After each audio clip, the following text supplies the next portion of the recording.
Buenos días, buenas tardes o buenas noches, dependiendo el lugar y el horario desde el cual estés mirando este video o escuchando este podcast, en el caso de que estés en una plataforma de podcasting escuchando. Mi nombre es David Sangali. En esta ocasión vamos a charlar sobre toma de decisiones, ¿sí? Y lo importante que es, no solamente en el día a día, sino también en distintos ámbitos, como pueden ser el profesional, el deportivo, que es un ámbito del que tomo muchos ejemplos, debido a que es mi especialidad, ¿sí? El ámbito de la preparación física, del entrenamiento, lo podemos llevar entonces al deporte, por ejemplo, o, como bien dije, al ámbito laboral. Obviamente que siempre vamos a tratar de dar ejemplos del día a día para ayudarnos a anclar un poquito mejor todas estas ideas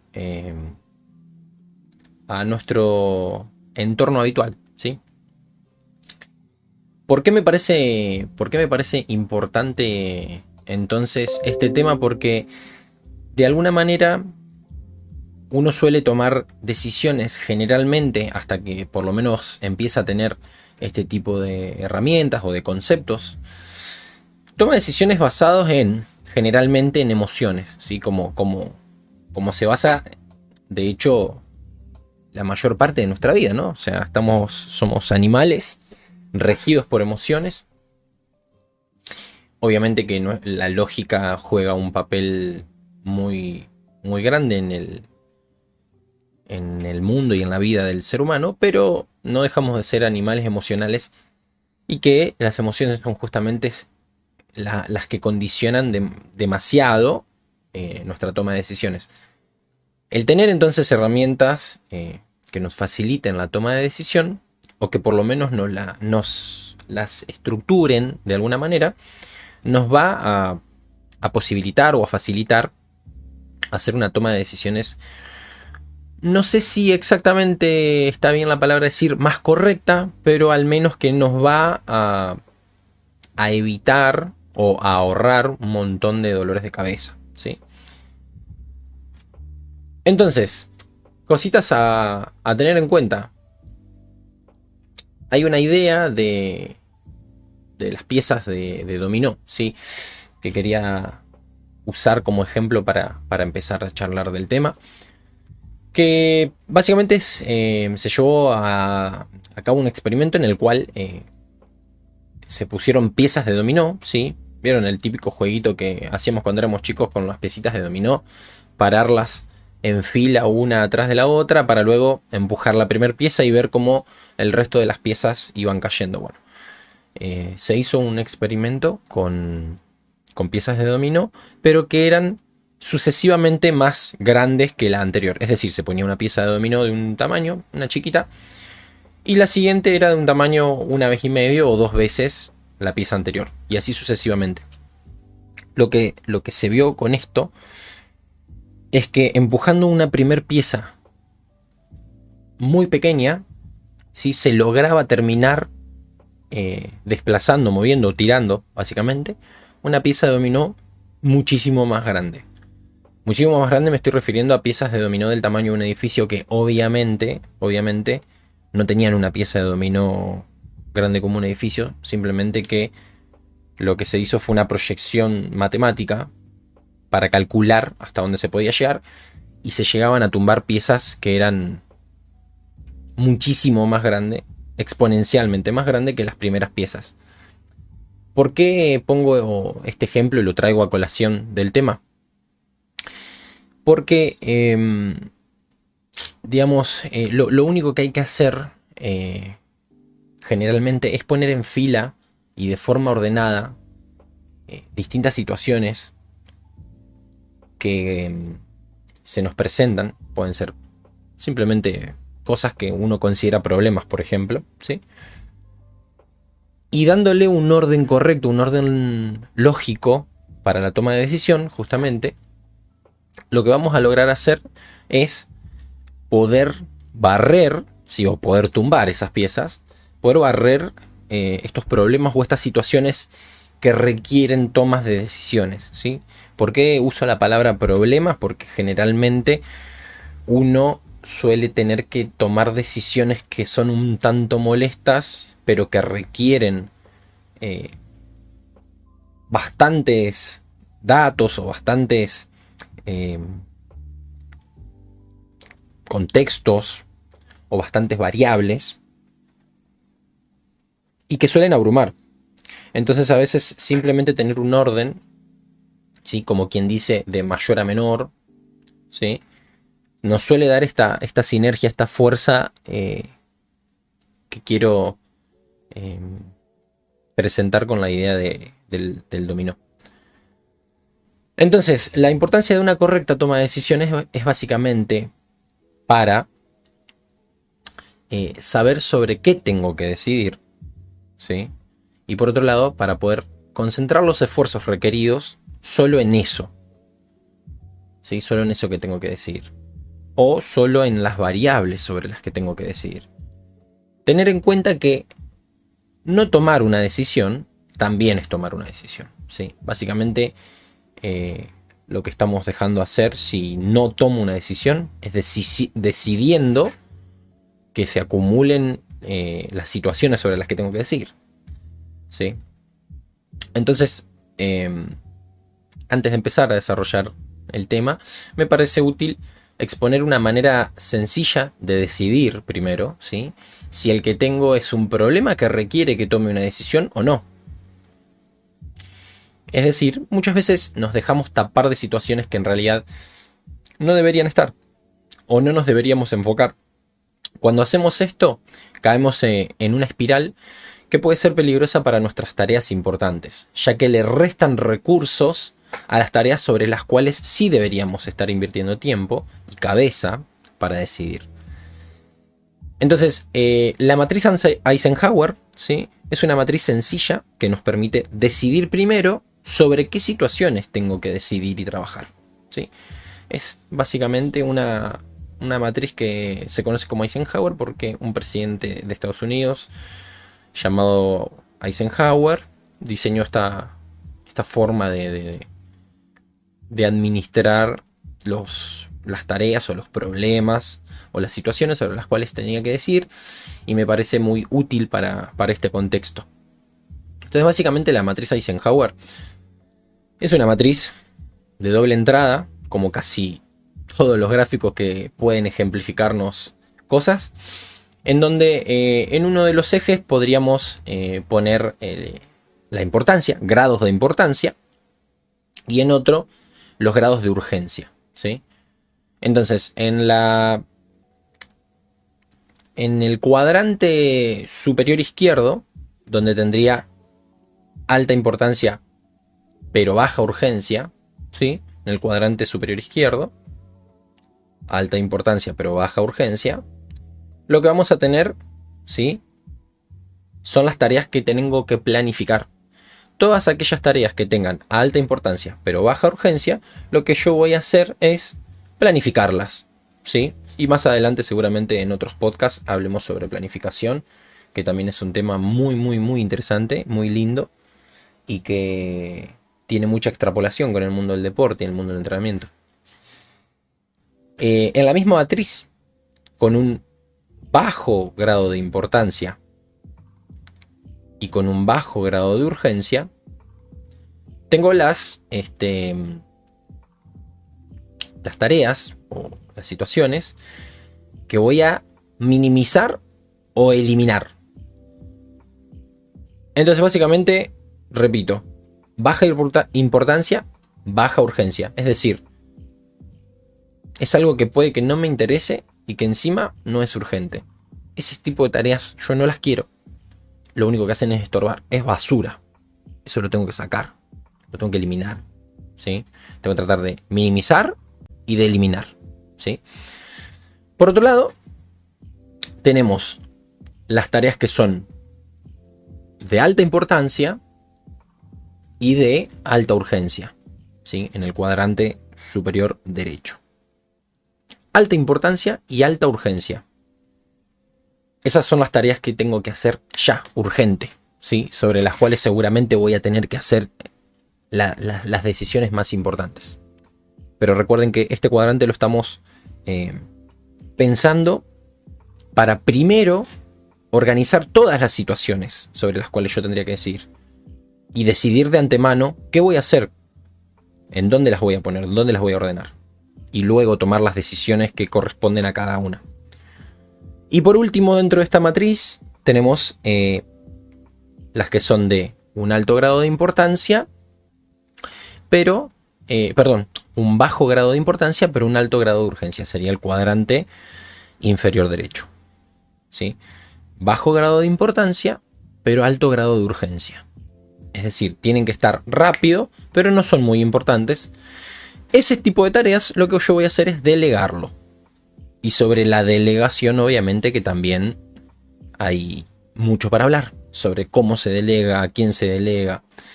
Obviamente no es tema de hoy. El tema de hoy es toma de decisiones. Entonces, siguiendo adelante, una vez que yo ya tengo las tareas ordenadas previamente, voy a pasar a lo que es la toma de decisión propiamente dicha, ¿sí? Y podemos dividir el proceso de toma de decisiones en un par de sencillos pasos, ¿sí? En 7 pasos. Identificar el problema, ¿sí? Básicamente saber cuál es la situación sobre la que tengo que decir, ponerle nombre y apellido al problema. El paso 2, que sería la identificación de criterios de decisión, ¿sí? Identificar los criterios de decisión, es decir, tener por escrito, si se quiere, ¿no? O explicitado cuáles son las formas en las que yo voy a decidir, ¿sí? Y esto básicamente es tener un protocolo, ¿sí? Tener un protocolo de decisión. Si no lo tengo, lo que tengo que hacer es establecer ese protocolo de decisión. Es decir, cómo se van a tomar las decisiones acá, ¿sí? Por ejemplo, por dar un ejemplo rápidamente, ¿esta decisión la toma una sola persona? ¿La toma un equipo de personas? Si la toma un equipo de personas, ¿la toma por votación democrática? Es decir, por una mayoría, ¿o tiene que ser sí o sí unánime? ¿Sí? Y podemos ahondar mucho más, pero es básicamente definir ese protocolo, ¿sí? Definir un protocolo sobre que describe cómo voy a tomar las decisiones. Punto 3 es el desarrollo de alternativas, ¿sí? Desarrollo de alternativas es básicamente ver de cuántas formas distintas yo puedo resolver esto. Y acá entran algunas ideas que tienen que ver por ahí con el brainstorming, ¿sí? El desarrollo de ideas. Como nota al margen, que es una frase que me queda mucho sobre el tema de las ideas, es cuando estamos en el terreno de las ideas, cuando estamos en el terreno de elaborar posibles soluciones, no tenemos que descartar ninguna idea, por más alocada que parezca, ¿sí? El proceso de descarte viene más adelante, pero cuando uno tira ideas, tengo que anotar todo. Y bueno, libros que me dejé acá en el apunte, anotado, libros que recomiendo sobre el tema de desarrollo de alternativas, es decir, que nos enseñan un poco a pensar un poco fuera del frasco, como me gusta decir a mí. Entonces, libro recomendado, como dije, 6 sombreros para pensar, de Edward de Bono, y del mismo autor, Pensamiento lateral, ¿sí? Son 2 libros muy, muy interesantes que ayudan justamente a pensar de otra manera, por ahí de la que tenemos acostumbrados, o que nos da por lo menos algunas ideas muy útiles, muy aplicables para el desarrollo de alternativas. Como cuarto paso, análisis y evaluación de esas alternativas. En el podcast de hábitos, de hecho, habíamos comentado algo sobre indicadores, por ejemplo, que es básicamente llevar una evaluación, un análisis sobre estas distintas alternativas que vamos a querer hacer, como para empezar a tener algunos datos de aquello que queremos decidir. Selección, el próximo paso, punto 5, sería la selección de alternativas. Y acá también entra el tema del protocolo, es decir, cómo yo voy a seleccionar, ¿sí? ¿Qué tiene que cumplir esa posible solución, esa decisión que yo estoy tomando? ¿Qué cosas tiene que cumplir? para que sea considerada una decisión, ¿sí?, acertada, o por lo menos acertada dentro del marco de decisión que yo tengo que tomar. La implementación de la alternativa, que es llevar a cabo, es decir, ir a obrar sobre eso, ¿sí?, aplicarlo, básicamente. Y el punto 7, que sería la evaluación de la eficacia de la decisión. Es decir, puedo llevar acá adelante indicadores, como mencionaba recién, que habíamos charlado en el podcast de hábitos del primer episodio, que es básicamente acá donde viene el tema de la retroalimentación en los sistemas, ¿no? O sea, yo evalúo para tener un resultado y a partir de ese resultado poder compararlo con la entrada, es decir, básicamente a dónde quería llegar y ver qué tan alejado estoy de eso, y bueno, a partir de ahí hacer una iteración, ¿sí? Es decir, bueno, ver en qué me equivoqué, básicamente, y ver qué me faltó para llegar a una decisión o más acertada o a un mejor resultado, básicamente. Hasta acá, entonces tenemos estos 7 pasos que me dan una guía de un proceso de toma de decisiones, pero tenemos que charlar también de lo que son los errores, que es básicamente donde está la parte más rica, ¿no?, de todo esto y del aprendizaje en general. Yo no aprendo de lo que hago bien, yo aprendo de lo que hago mal. Lo que hago bien no tiene demasiado para enseñarme. O sea, lo que hago bien, lo hago bien, ya está.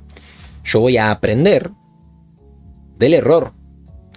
Yo lo que tengo que buscar son los errores activamente. Es decir, buscar el error, no buscar equivocarme.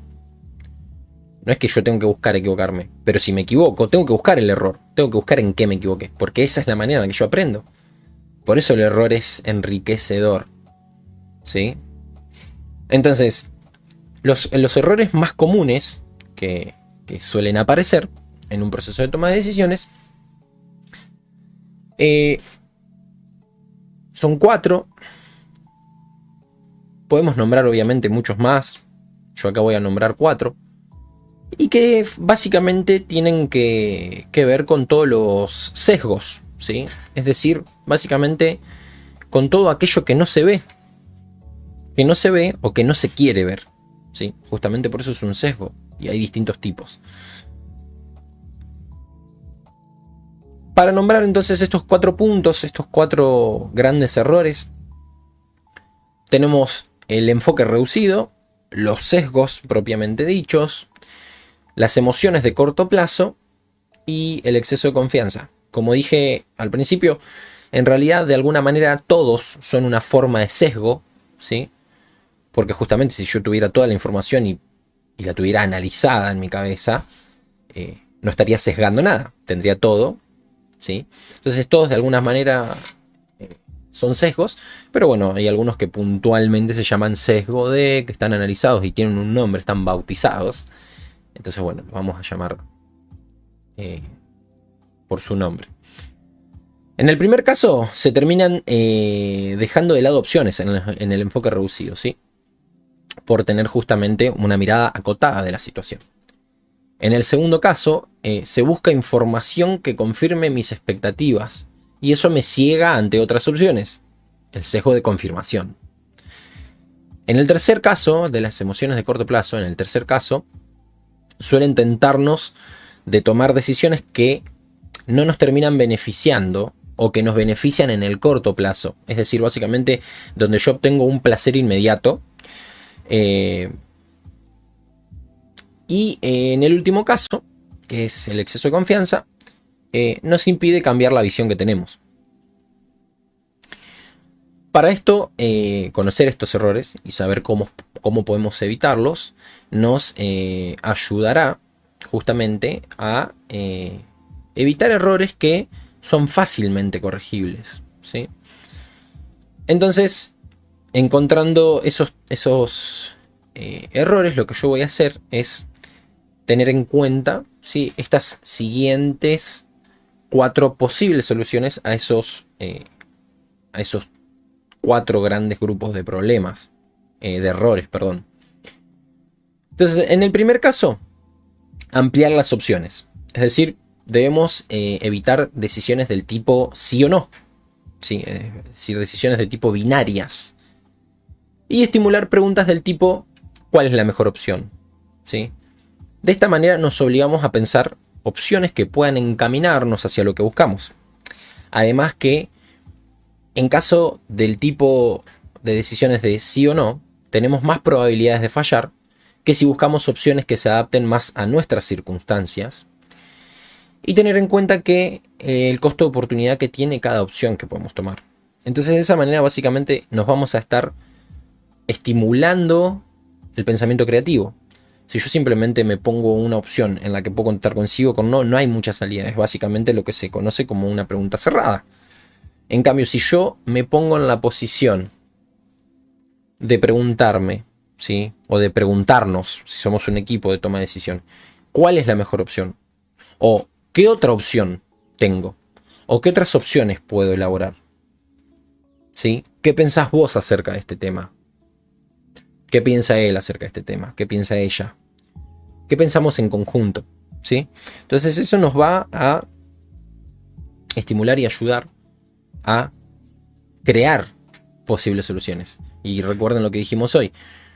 Ninguna idea se descarta en el proceso de evaluación de posibles soluciones, ¿sí? En el segundo caso, un test de realidad. Simplemente pedir consejos y puntos de vista distintos al mío o al equipo, ¿sí? Si es que hay un equipo. Para evaluar si mi visión o nuestra visión del caso no está siendo acotada por la experiencia personal o por la experiencia del equipo. Y buscar opiniones opuestas, deliberadamente opuestas, ¿sí? Mentores con más experiencia que nosotros en este asunto, ¿sí? Ver más adentro del problema, ver más desde adentro del problema y más desde afuera, ¿sí? Y aplicar la idea de producto mínimo viable, es decir, hacer una iteración de la posible solución que busco en chiquito. Es decir, por ejemplo, si yo tengo que implementar, esto por ahí tiene que ver más con el ámbito empresarial o el ámbito comercial, la idea de producto mínimo viable. Pero es básicamente la misma idea de iteración, la misma idea de retroalimentación. Es esa idea básica de sistemas, en donde yo lo que hago es tomar una versión de la decisión o de la solución en chiquito. ¿Sí? Trato de aplicarla en chiquitito y ver qué pasa. Y con la respuesta, ¿sí? O con la salida de esa posible solución, con el resultado, volver a generar una solución un poco más cerca de lo que yo espero, de lo que yo busco, ¿sí? Entonces de esa manera ir viendo si funciona y a partir de ahí comenzar a caminar. En el tercer caso, ¿sí? Tomar distancia de la situación antes de decidir. Esto también está relacionado con la inteligencia emocional. Tomar distancia de la situación antes de decidir. Una forma puede ser pensar en qué impacto va a tener esta decisión que yo tome de acá a 10 minutos. ¿Sí? Es la regla del 10-10-10. ¿Qué impacto va a tener esta decisión que yo tome de acá a 10 minutos? De acá a 10 meses y de acá a 10 años. ¿Sí? Va a generar un impacto en lo que yo espero de acá a 10 minutos, de acá a 10 meses, de acá a 10 años. ¿Sí? Entender también que tenemos mayor aversión a la pérdida que motivación a la ganancia. Lo cual nos condiciona a tomar decisiones que nos lleven a evitar las pérdidas. Entonces, conociendo esto, no deberíamos dejarnos empujar a decisiones de este tipo. Generalmente uno opina mejor de una situación en la cual se mantiene distante y frío. Con lo cual debemos pensar en que la situación es de un tercero, ¿sí? O sea, es decir, como ponernos en la piel de un amigo. Básicamente cuando un amigo nos pide un consejo, generalmente desde afuera uno puede aconsejar generalmente un poco mejor. Uno le da mejores consejos a sus amigos que a sí mismo. Bueno, esto es un poco la tarea, la idea, ¿sí? Entonces, ver posibles soluciones desde ese punto de vista. Y saber que, aunque no podamos eliminar las emociones, siempre podremos poner prioridades, ¿sí? En el cuarto caso, prepararnos para las posibles cosas que puedan salir mal, ¿sí? La típica frase de prepararse para lo peor y esperar lo mejor, ¿sí? Entonces básicamente es eso, prepararnos para las posibles cosas que pueden salir mal. Esto nos hará ser estar conscientes de los riesgos asumidos y bajar los niveles de confianza altos que nos pueden empujar a decidir sobre cosas que nos hacen sentir cómodos. Y de esta manera, bueno, poder establecer protocolos que nos obliguen a tomar el atajo anteriormente mencionado.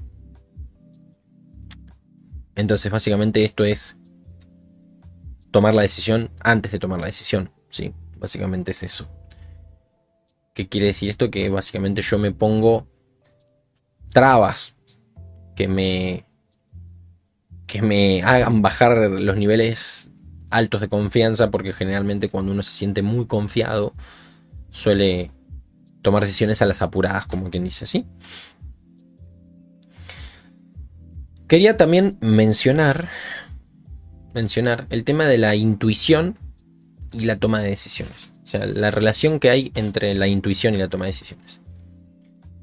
Entonces, poniéndonos un poco más filosóficos y siendo un poco menos certeros, podemos también tener en cuenta algunos puntos que pueden ser buenos para la toma de decisiones que no sean de un nivel de importancia muy alto. Es decir, cuando tengo que tomar decisiones sobre algo que no tiene un alto grado de importancia.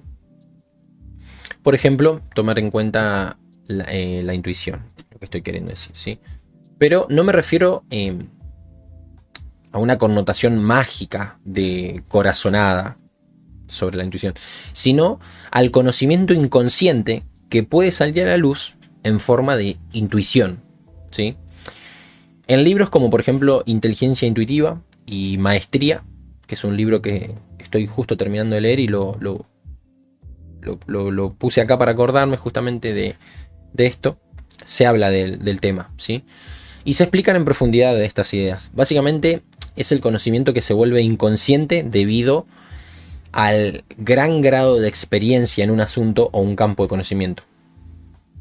Por supuesto que esto nos puede sesgar para mal, ¿sí? Sin embargo, hay conocimiento que nos aparece casi sin pensar debido a un gran grado de experiencia en un campo y que nos brinda grandes cantidades de información en forma de instantánea, en forma de sensación física. A esto me refiero con la idea de intuición, ¿sí? Y son situaciones que se suelen dar, repito, en gente que tiene un gran grado de expertise en un campo, y es esa gente que te dice, no, esto es así, y cuando les pedís una explicación concreta y puntual de eso y que te lo puedan describir y caracterizar, no pueden. Y no es que no pueden porque no sepan, es que no pueden porque tienen tan internalizado ese conocimiento que lo hicieron carne, lo hicieron propio. Pero se manifiesta en forma instantánea y en forma de sensación física. Es como, no, hay algo que me dice que esto no, ¿sí? Les recomiendo entonces esos dos libros sobre este tema, que es Inteligencia Intuitiva y Maestría. Son dos libros muy buenos, muy recomendables.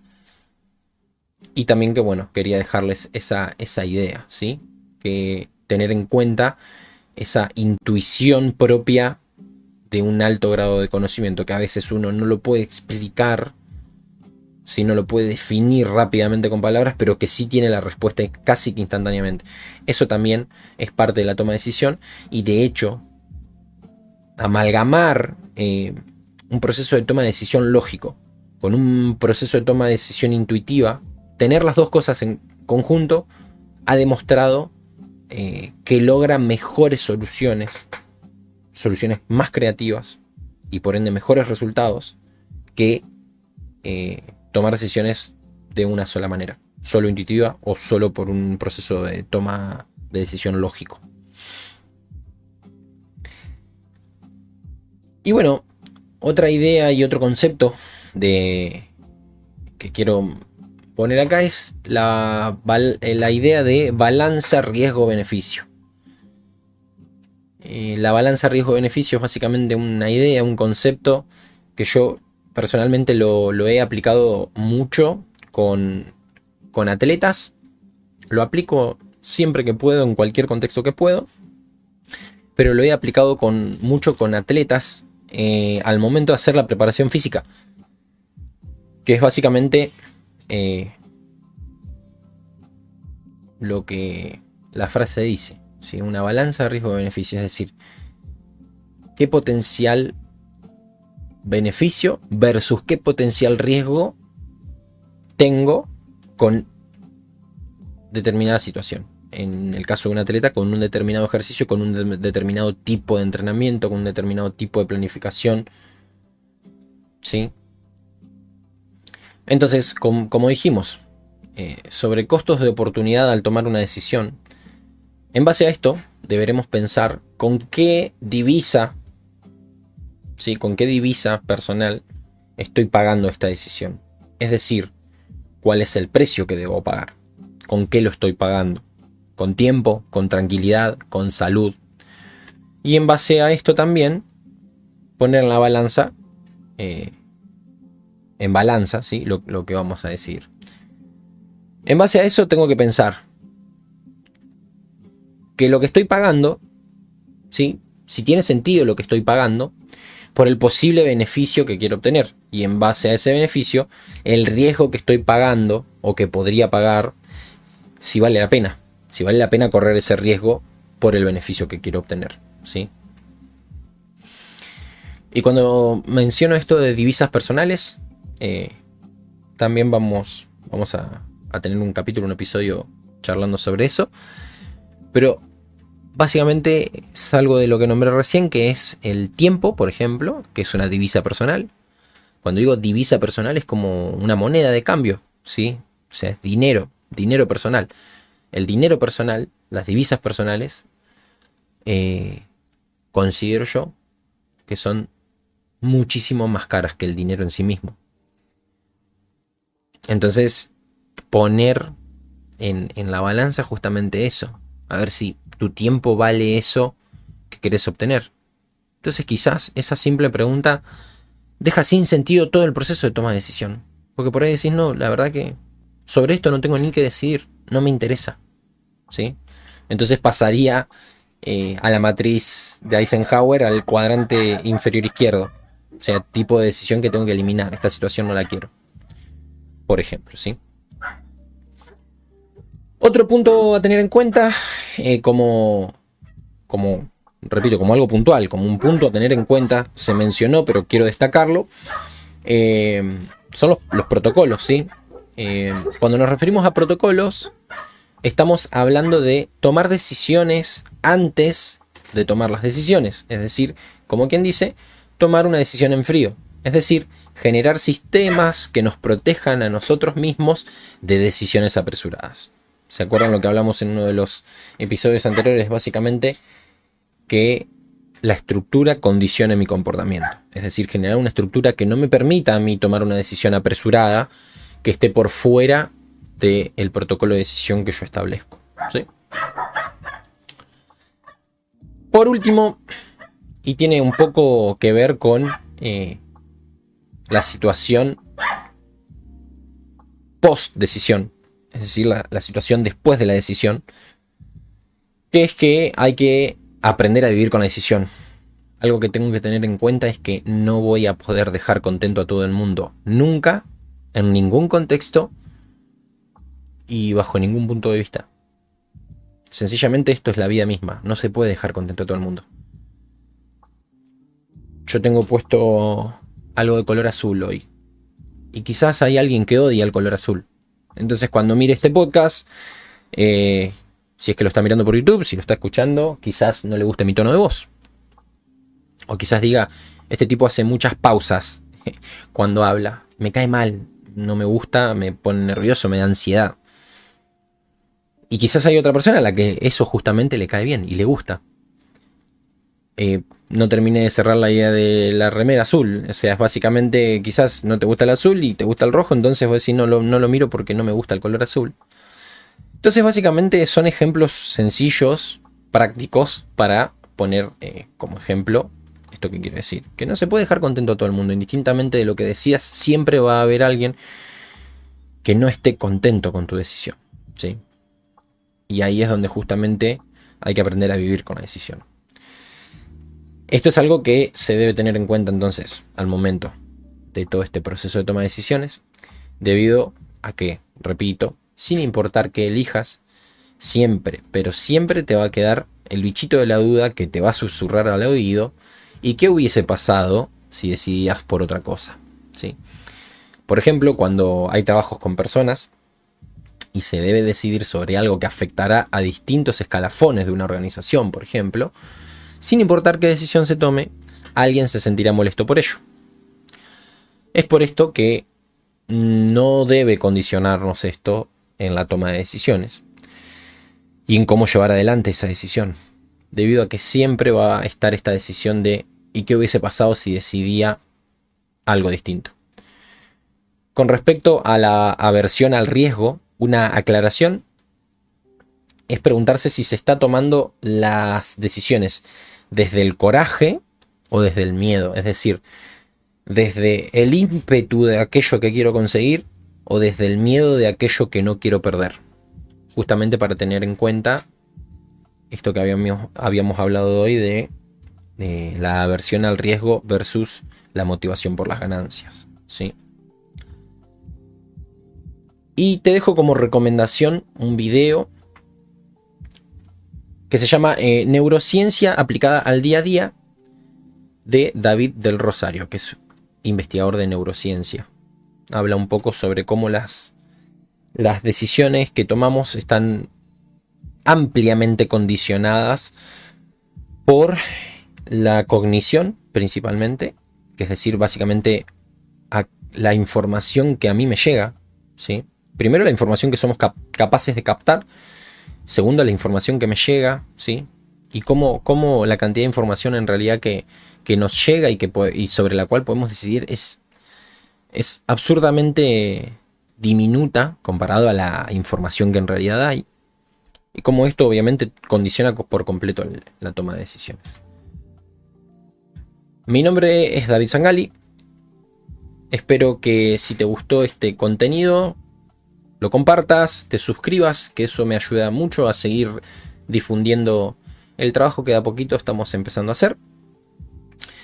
También justamente me va a dar ánimo a poder seguir trabajando y generando este tipo de contenido y sacándote las dudas y ayudándote. Si me dejas algún comentario acá abajo en el video o en la plataforma que sea que estés escuchando, puedes entrar en mi Linktree, que va a estar acá en la descripción, a partir desde el cual me puedes seguir en mis otras redes. Así que espero que te haya gustado mucho. Y te repito, si te gustó, compartilo, suscríbete, dale una manito arriba, un like. Y nos estamos viendo en próximos episodios. Te mando un gran abrazo, te saluda David.